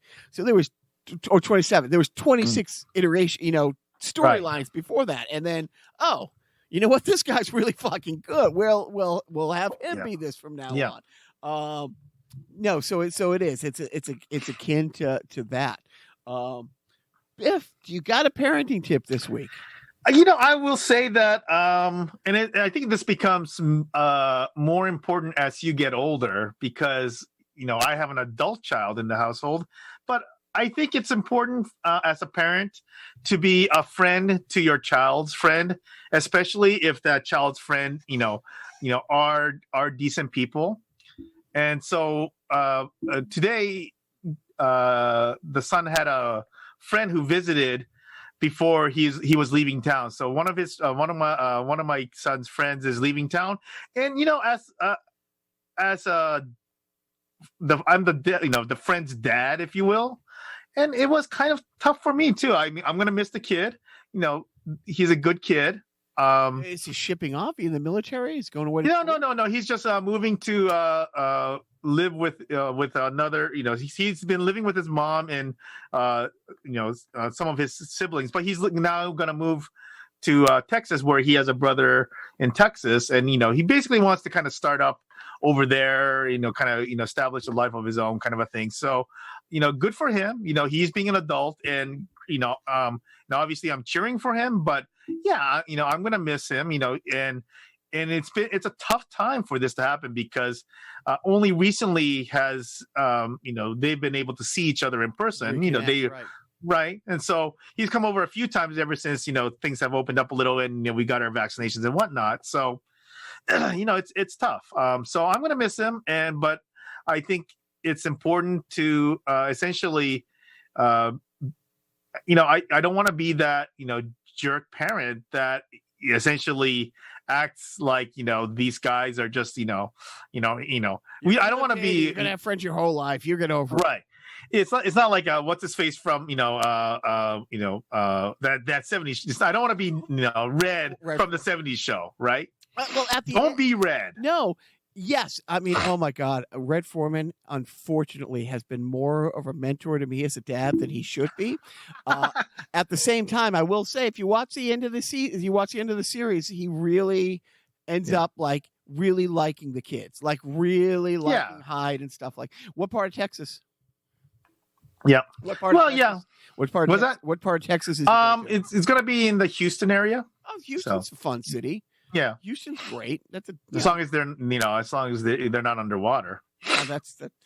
So, well, then there's a whole we could and once again maybe we'll talk about it in the future. But the whole way that city is planned, it's doomed to be flooded. Right. It's that like every coastal city in this country. Well, Houston is a bowl. There's articles about it, but yeah, Houston specifically will have issues.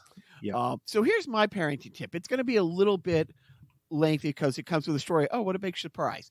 As a dad, and as a sports guy, you, Taylor, All-Star, and Scotty Black, we're not the dads who push our kids into things, right? And when our kids are involved in things, we politely cheer them on. We completely cheer them on and support them 1,000%.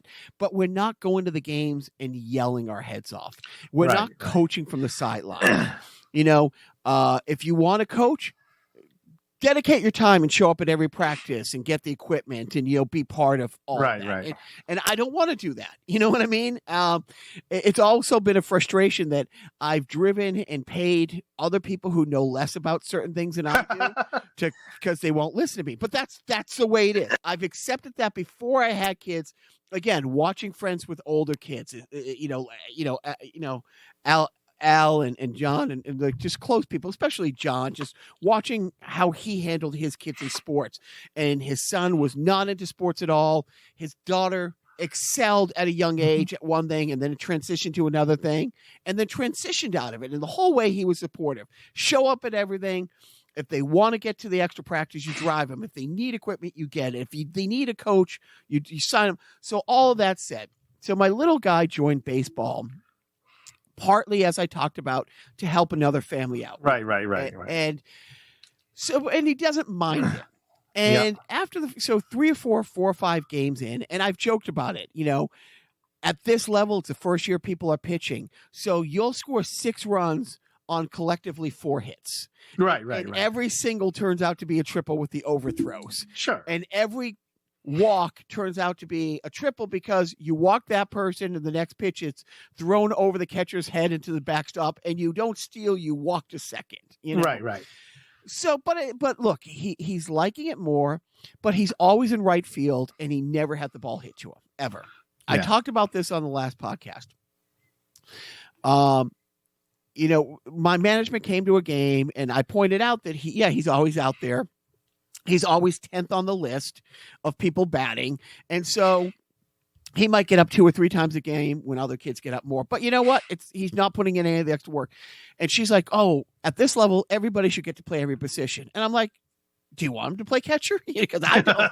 And so, because one of his friends a couple of weeks ago hit a ball. It didn't make it to the pitcher's mound, but he got on first safely because he threw the bat behind him and took the catcher out so badly. It's like, yeah. And so anyways, so I told her, I said, yeah, you're supposed to show up a half hour early to work with the coaches on pitching or on throwing. And this is a fundamental league. But if he doesn't show up early, if he doesn't want to be here, the kids who want to be here should be playing first base and second. And that was my take. So a few weeks ago, a kid on his team got thrown out of the game. And like I said, there's usually 10 people who show up at a game, and he's always 6 innings. He always sits first, which, means I'm going to be here for the first hour and 20 minutes and see him bat once. You know what I mean? Okay. And 3 or 4 pitches. Never got a hit. Like, he got hit by a bunch of balls. He walked a bunch. So in his first, let's say, 6 games, he made it on base 60-70% of the time because he got hit or he walked or he just struck out swinging over his head. Okay. So, and I don't say a goddamn thing. You know what? I get him there. I make sure he has it, and he didn't even want to put on the baseball socks. He fought over that. The wife got him cleats. He hurt his feet and he didn't want to wear that. And then one of the coaches is like, oh, dude, you have to wear the socks. Just like hockey, you have to have matching socks at this level. Yeah. So he did it. So one game, one of the outfielders, they only had 9 people. And the kid who played center field got thrown out for arguing with the umpire about something. He got hit by the ball and had a meltdown. Start dropping F-bombs. And they're like, oh, my goodness. Yeah. Look, you got hit by the ball, you get angry, but he wouldn't let it go. So now they're playing the last inning with 8 people. So he's playing center right field and somebody's playing center left field. Biff, it was the first time in 5 games I saw a real base hit. There's a person on second. It's a tie game, top of the 6th. And it was a real hit. It was a real hit right down the left field line. And so he has to run a third in the outfield. Right. And he has to throw the ball for the first time ever. Right. Frozen rope. Throws a strike to the second baseman. He got the cue ball. Biff, that's all it took. Now he's dialed in. And now he says, I want to get better, Papa. Great. Yeah. We go and we buy a batting tee. I'm like, great, let's go out this weekend. We get the kid who we're helping out. And like, great, you know what? Why don't me, you, and Leo go and do this? And so we did. Now we've done it once or twice a week for the last 2 or 3 weeks. And I told my wife, I said, tomorrow he's going to hate it and he's not going to want to do it. But, so I'm not going to push it. I'm not going to crazy, but I'm going to be supportive. So I told her, I said, it's just like when John and I go and do the program. When we would start it up, you wouldn't see the result on Friday night. And then you wouldn't see the result the second Friday night. But the third Friday night, John's making a play that a few weeks ago he wasn't. I'm beating somebody to the puck who 3 weeks ago I wasn't. So I told her that if he sticks it out, that's where we are now, Biff. Yeah. So last week, he got the player of the game ball. And then the 2 games later, 2 practices, and when he's not ready to go to a batting cage. I don't have a shoulder, so I can't pitch to him. So I get a tee for him to hit off of, and I told him, it's like, dude, this is just working on your swing. Just hit it off the tee. Yep. That's it. So the next 2 games go by. He either walked because he wasn't swinging at stupid things. Because I'm like, if it's not where it is on the tee, don't swing, even if it's a strike. Because I said if it's right here, swing. But once the game starts, Biff, I don't cheer from the crowd. I clap if he hits the ball. I clap if he gets a walk. But I just sit there, and it's funny that the other people are like, come on, Tristan. I'm silent. So he has 2 games in a row in which he just 3 for 4. Well, no, 3 for 3 with a walk. You know what I mean? 2 for 2 with 2 walks type thing. Yep. But he's still stuck in right field. And so last week he has a game, and he starts by sitting on the bench because there's 10 kids, and he's still 10th. I'm like, it's the way it is. It's the way it is. The fourth inning comes around, and he's sitting again. And I walk over. I'm like, buddy, why aren't you out there? He goes, they told me I have to sit. I'm like, no, you get your glove. Get out there. You're supposed to be out there. And the other pitcher's warming up, and I see a coach standing on the side. I'm like, is he supposed to be sitting again? He goes, yeah. I'm like, and I walked over to the coach. I'm like, is there something wrong? He goes, no, we only have 4 outfielders. We have 4 outfielders today. I'm like, no, you have 10 baseball players. And he goes, oh, the kids who play in the outfield can't play in the infield. Now, Biff, again, there might be 5 hits a game total, and none of them are line drives that are at your head that, what I mean, that oh my God, that almost took off the pitcher's head, nothing. And so the coach is like, I'm like, yeah, but he can play other positions. Put him, he goes, he's not ready to play the infield. I'm like, and he goes, none of the kids in the outfield can play the infield. I'm like, why not? He goes, oh, this is serious baseball. Dude, it's 9 and 10-year-olds. And I don't get mad, but I channel my inner John Taylor. And I look to my left, I look to my right. I'm like, I don't see a lot of high school and college coaches here. I don't think it's that serious of baseball. Yeah. And the guy's like, he get eaten alive there. I'm like, oh, he's never played second because he's never played second, and the guy's like, fine. It's like, I'll show you. He played the next 2 innings, second base, ball was never hit to him. But Biff, he was dialed in. He was uber focused, like I've not seen. And so since then, he's asked to go and do more hitting and do more fielding. And it's been fun. It's so the other night he got a second game ball, and he was so blown away because he made one play in the field because there was only one play to be made the whole game. He was 3 for 3 with 2 walks, and he stole for the cycle, Biff. He got walked. He stole second. He stole third. He stole home on a wild pitch. He stole for the cycle, got the game ball.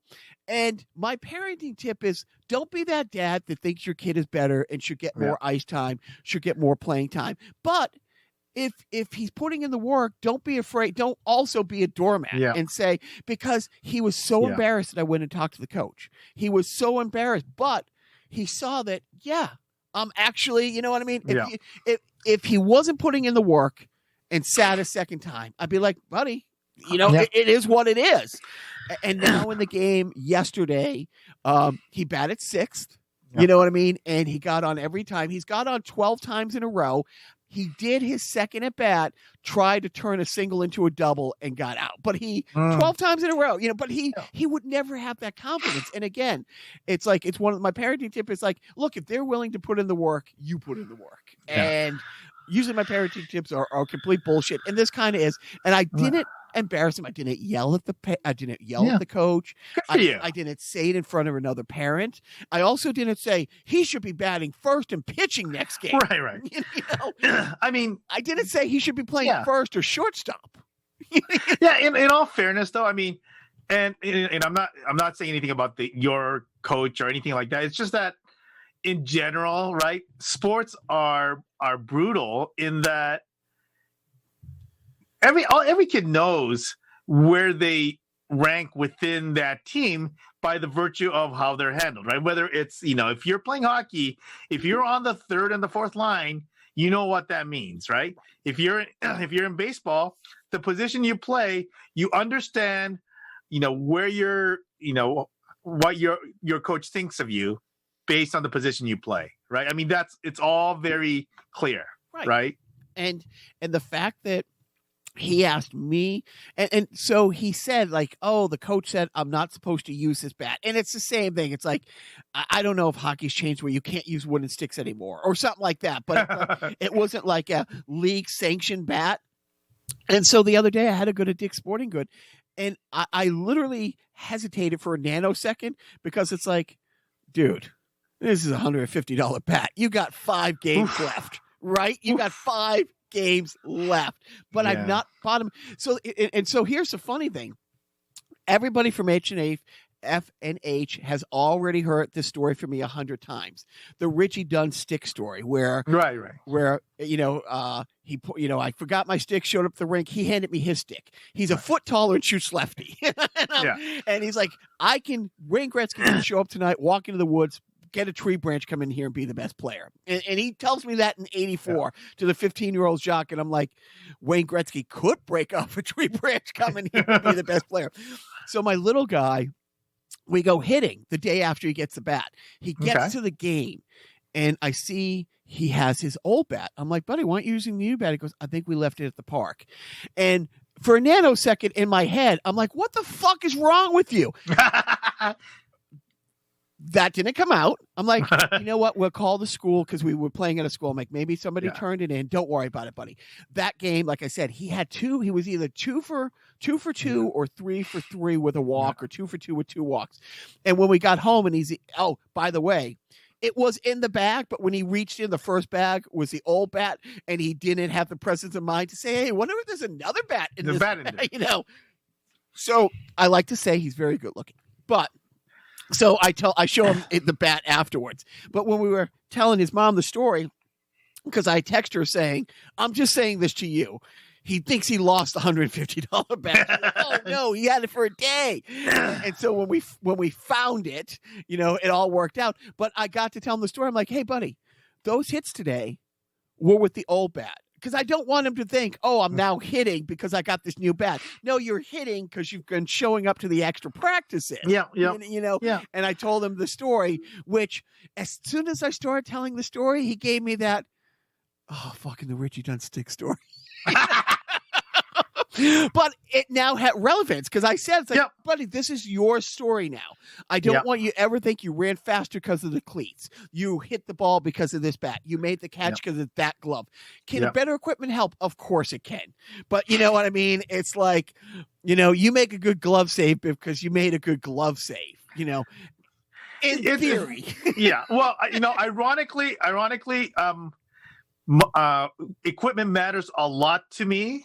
As a goalie, but kind of in the opposite way, because I'm not a modern goalie, and so I cannot use like the modern leg pad. So I literally have to go out. I have backup pads that are like, whatever, used 10, 15-year-old pads, because I cannot use the modern stuff. The ones that get waterlogged after the third period. And it's not that bad. It's not, not like those old leather Coopers. Holy not shit, those I don't know how you people did that. And by you people, I mean goalies, not Japanese, just to be clear. Sure, yeah. But those pads, it's like, I don't care where you were playing. By the third period, they were 3 times heavier than when you started the game. It was worse when I was a kid, when we were using, natural, like leather stuff, right? Because when I went to hockey school in the summer, you put the stuff away, but then they didn't let us take it out and air it out. They said, we just left the stuff like packed in the bus, right? Which was insanity, right? Insanity. And so we literally, it would like grow mold overnight. Oh. Disgusting. Well, Biff, thank you for indulging my rant. Thank you for not rolling your eyes with the Richie Dunn stick story. Thank you, to your son, who can do a beer run for us next time I'm there now, for the heads up on Invincible. I'm glad that, I'd already watched it, but, hey, if that's where his sensibilities are, you tell him to keep the tips coming. I will check it out. And I give you the last words. Well, I think it's important, after you told that story about Tristan and the baseball and all the work you put in, I think it's important that you don't forget.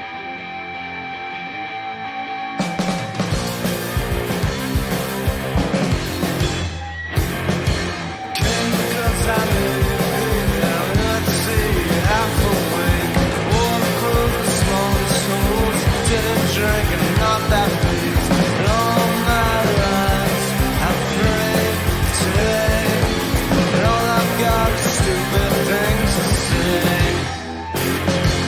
All night